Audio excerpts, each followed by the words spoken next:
jurídica es aquella que es titular de derechos y deberes y obligaciones distintos de una persona natural. Según la convención, según la tercera Convención Interamericana sobre Derecho Internacional Privado, su objetivo era establecer los conflictos de la personalidad y la capacidad de las personas jurídicas en este ámbito. Es la misma definió como aquella que tiene una existencia de una personalidad distinta de sus creadores o fundadores. La misma se iba a establecer o iba a regir la ley según el lugar en el cual fueron creadas o fueron constituidas. Es decir, que según el territorio, ¿verdad? Que les dio esa personalidad jurídica, es que es ahí donde se va a regir esa determinada ley.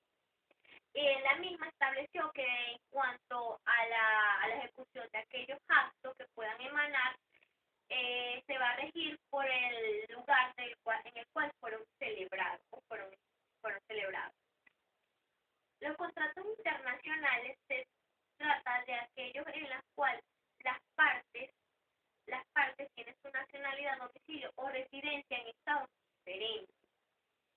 Bueno, en nuestra legislación un contrato es aquel convenio entre las partes. ¿Para qué? Para crear, extinguir, modificar un vínculo jurídico, donde se establece la autonomía de las partes, donde lo que ellos convengan va a tener, va a ser ley entre ellos, va a ser una obligación.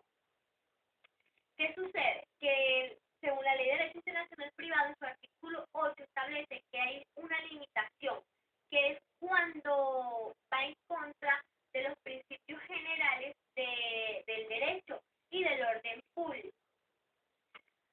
Ahora, en el derecho internacional privado, en cuanto a los contratos internacionales, hay dos sistemas que se establecen. Un sistema establece que va a regir la ley según el cual el acto se ha celebrado, sin tener nada que ver o sin tomar en cuenta la voluntad o la autonomía de las partes.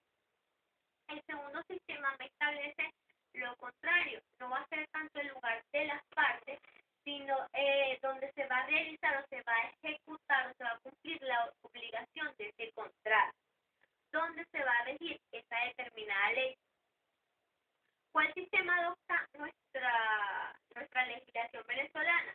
Bueno, ella establece que va a ser, según el Código de Comercio, en su artículo 116, establece que que a pesar de que un contrato se ha celebrado en el exterior, pero se va a cumplir aquí, en el territorio venezolano, se va a regir por esta ley.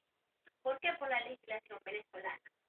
Ahora, según cuando hay falta de qué ley va a regir el contrato, según el artículo 30 de la misma ley, establece que va a ser aquel que tenga ese factor de conexión más directo. Es por eso que se va entonces a estudiar los elementos subjetivos y objetivos. Los elementos objetivos es el objeto del contrato como tal.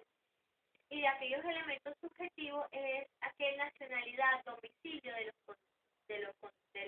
las partes. ¿Para qué? Para poder definir entonces qué legislación es más cercana o qué Estado tiene